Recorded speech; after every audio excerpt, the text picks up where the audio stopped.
హస్తినాపురంలో ఉన్న దుర్యోధనుడు అధికారికంగా రాజు కాలేదు. కాని తానే త్వరలో సింహాసనాన్ని అధిరోహిస్తానని ఎన్నో ఆశలు పెట్టుకున్నాడు. దుర్యోధనుడు ఈ ఊహలతో ఉప్పొంగిపోతూ ఆనందంగా ఉన్న సమయంలో బయట పెద్ద పెద్ద శబ్దాలు వినిపించసాగాయి. ఏం జరుగుతుందో అని బయటకు వచ్చి చూశాడు. అందరూ ఆనందోత్సాహంతో కేరింతలు చప్పట్లు కొడుతున్నారు. ఆ శబ్దానికి కారణం ఎవరో చూడగా దూరంగా ప్రజల మధ్యలో ఒక స్త్రీ మరియు తేజోవంతులైన సౌందర్యవంతులైన 5 యువకులు నిలబడి ఉన్నారు. వాళ్ళెవరో కాదు, కుంతీదేవి మరియు పాండవులు. అది చూసిన క్షణంలోనే దుర్యోధనుని గుండె ఉలిక్కిపడింది. ఇప్పటివరకు హస్తినాపురానికి నేనే కాబోయే రాజును. కాని వాళ్లని చూస్తుంటే సింహాసనానికి నిజమైన వారసులు వీరేనని అనిపిస్తోంది అని అతను భయంతో ఆవేశంతో తన వెనక ఉన్న ఆసనంలో కూర్చున్నాడు. కోట గుమ్మం దగ్గర భీష్ముడు, ధృతరాష్ట్రుడు, గాంధారి మరియు అతని సోదరులు అందరూ ఆనందంగా వారిని ఆహ్వానించారు. కాని ఆ నిమిషంలోనే దుర్యోధనుని హృదయంలో ద్వేషం అనే విత్తనం నాటుకుంది. హస్తినాపురంలో పాండవులు సంతోషంగా జీవించసాగారు. ఆ దృశ్యం దుర్యోధనునికి తట్టుకోలేనిదిగా మారింది. అందులో అతనికి అత్యధిక ద్వేషం భీముడిపైనే పెరిగింది. కారణం, భీముడు తన తమ్ముళ్లైన కౌరవులను ఎప్పుడూ ఆటపట్టిస్తూ అల్లరి చేసేవాడు. భీముడు వాళ్లను ఏడిపించినది బాల్యచపల్యమే తప్ప మరో ఉద్దేశం అతనికి ఉండేది కాదు. కౌరవులను తన తమ్ముళ్లలాగే భావించి అలా చేసేవాడు.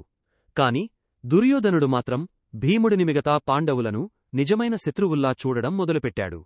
మల్లయుద్ధంలో అప్పటివరకు దుర్యోధనుణ్ణి ఎవ్వరూ ఓడించలేకపోయారు. అందుకే తన ఆధిపత్యాన్ని నిరూపించుకోవాలన్న ఉద్దేశంతో అందరి సమక్షంలోనే భీముడిని మల్లయుద్ధానికి సవాలు చేశాడు.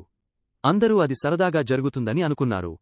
యుద్ధమైదానంలోకి దుర్యోధనుడు, భీముడు అడుగుపెట్టారు. ప్రజల ఉత్కంఠ పెరిగింది. అప్పుడు దుర్యోధనుడు భీమునితో, భీమా, ఇప్పటివరకు మల్లయుద్ధంలో నన్ను ఓడించినవాడెవరూ లేరు. ఈరోజు నేను ఒక్క క్షణంలో అని చెప్పబోయేలోపే ఒక్కసారిగా అతని శరీరం గాల్లో ఎగిరింది. తల కుడివైపు నేరతాకింది. వెంటనే ఎడమవైపు బలమైన దెబ్బ తగిలింది.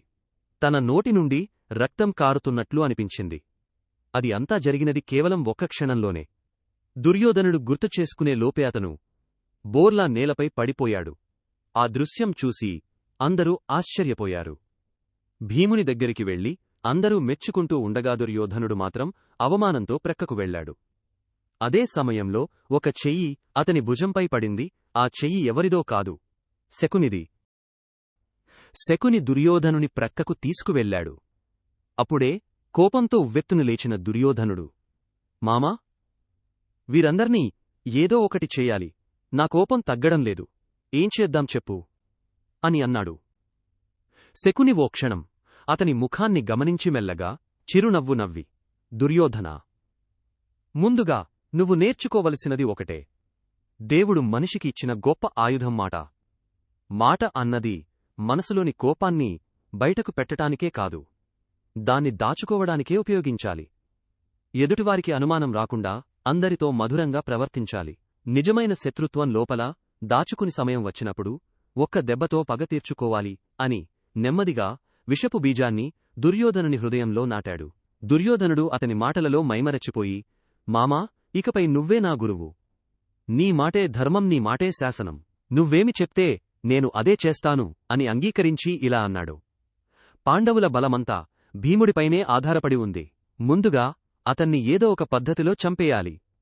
భీముడు లేకపోతే పాండవులకి బలం ఉండదు. అతన్ని తొలగించిన తరువాత వారిని సులభంగా జైల్లో పెట్టి నేనే హస్తినాపురానికి చక్రవర్తిని అవుతాను. మామా, నువ్వే నాకు మార్గం చూపాలి అని అడిగాడు. ఈ కోటలో ఆటలు సాగవు.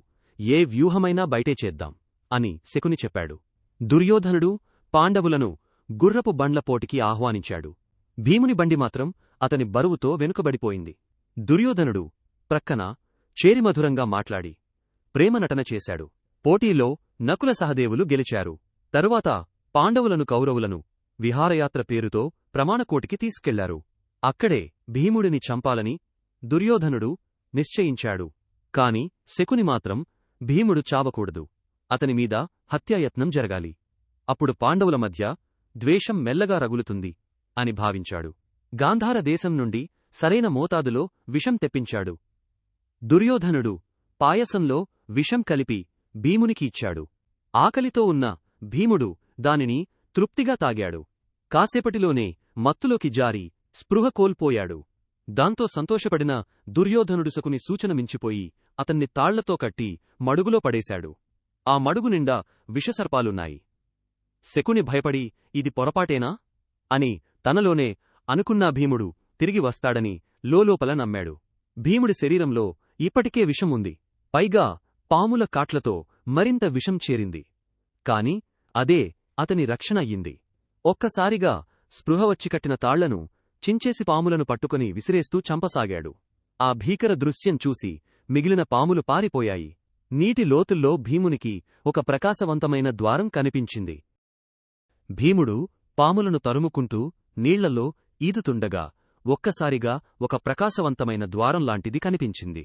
ఆ ద్వారం దాటగానే భీముడు ఒక అద్భుతమైన లోకానికి చేరుకున్నాడు. అదే నాగలోకం. లోపలికి అడుగుపెట్టగానే నాగరాజు వాసుకి ప్రత్యక్షమయ్యాడు. భీముడిని చూసి ఇలా అన్నాడు: నీకు విషప్రయోగం జరిగింది. కాని నిన్ను కాటేసిన పాముల విషం నీలో ఉన్న విషానికి విరుగుడై నిలిచింది. విషమే విషానికి ఔషధం అన్నట్లు నీ ప్రాణం రక్షితమైంది. ఇప్పుడు చెప్పు, నువ్వెవరు? భీముడు నమస్కరించి, నేను పాండురాజు మరియు కుంతి కుమారుడనైన భీముడిని అన్నాడు. ఆ మాట విని వాసుకి సంతోషించి, నువ్వు కుంతి కుమారుడివా? అయితే నువ్వు నాకు మనుమడివి అవుతావు. శత్రువులు నీ బలాన్ని తట్టుకోలేక నీపై దొంగదారిలో దాడి చేశారు. ముందు ముందు నీకు ఇంకా ఎన్నో ఆపదలు ఎదురవుతాయి. కాబట్టి నీకు రక్షణగా ఈ నాగామృతం ఇస్తున్నాను. ఒక్క పాత్ర తాగితే 100 ఏనుగుల బలం వస్తుంది అని అన్నాడు. ఆకలితో అలసిపోయిన భీముడు ఒక్కొక్కటిగా 8 పాత్రల నాగామృతాన్ని త్రాగేశాడు. అది చూసి వాసుకి ఆశ్చర్యపోయాడు. ఇప్పటివరకు ఒక్క పాత్రను కూడా ఎవరూ పూర్తిగా త్రాగలేదు. కాని నువ్వు 8 పాత్రలను ఖాళీ చేశావు. వాటివల్ల నీకు 800 ఏనుగుల బలం వచ్చింది. అంతేకాదు, నీ జన్మతః శక్తి 200 ఏనుగుల బలం. ఇప్పటినుండి నువ్వు 1000 ఏనుగుల బలం కలవాడివి అని ప్రకటించాడు. భీముడు ఆనందంతో వాసుకి నమస్కరించి, తాతామీ రుణం తీర్చలేను. మీ ఆశీర్వాదంతో వచ్చిన ఈ బలంతో నాపై కుట్ర పన్నిన వారిని సమూలంగా శిక్షిస్తాను అన్నాడు. భీముడు కొత్త బలం పొందిన ఆనందంలో ఉండగా వాసుకి అతనికి ఇలా ఉపదేశించాడు: భీమా, ప్రతిదానికి సమయం ఉంటుంది. అవసరం వచ్చినప్పుడే నీ బలం చూపించు. వాసుకి కృతజ్ఞతలు తెలుపుకుని భీముడు మళ్లీ భూలోకానికి చేరుకున్నాడు. చాలాసేపు భీముడు కనిపించకపోవడంతో అర్జునునికి అనుమానం కలిగింది. దుర్యోధనుడిని అడిగితే, నీ అన్న ఎక్కడున్నాడో నాకు ఎలా తెలుస్తుంది అన్న సమాధానమిచ్చాడు. అది విని అర్జునుని అనుమానం మరింత పెరిగింది. వెతుకుతూ వెళ్లగా భీముడి పాదరక్షలు నేలపై లాగిన గుర్తులు కనబడ్డాయి. వాటిని అనుసరిస్తూ మడుగు దగ్గరికి చేరాడు. భీముడు బ్రతికున్నాడా లేక చనిపోయాడా అని బాధపడుతుండగా ఒక్కసారిగా మడుగులో నుండి భీముడు పైకి వచ్చాడు. ఆనందంతో అర్జునుడు అతన్ని కౌగిలించుకుని ఏం జరిగిందో అడిగాడు. జరిగినదంతా భీముడు వివరించి దుర్యోధనుడి పన్నాగం గురించి చెప్పాడు. అందరికీ ఈ విషయం చెప్పుదామని అన్నాడు. అయితే అర్జునుడు ఆలోచించి, అన్నయ్యా, మనకి ఇప్పుడు ఈ విషయం తెలుసని దుర్యోధనుడికి తెలిసిపోతే ఇకపై అతడు మరింత జాగ్రత్త పడతాడు. సమయం రాగానే వాళ్లకు తగిన బుద్ధి చెప్తాం. అంతవరకు ఈ విషయాన్ని మన ఇద్దరి మధ్యే ఉంచుదాం. భీముడు నాగలోకంలో జరిగిన సంగతులన్నీ వాసుకి ఇచ్చిన నాగామృతం వల్ల తాను పొందిన 1000 ఏనుగుల బలం గురించి వివరించాడు. అర్జునుడు ఆనందంతో, అన్నయ్యా, నీ బలం నా బలం కలిస్తే ఎంతటి శత్రువులైనా మన ముందు నిలవలేరు అని ఉత్సాహంగా అన్నాడు. ఇద్దరూ ఒకరినొకరు హత్తుకుని మళ్లీ కోటకు తిరిగి చేరుకున్నారు.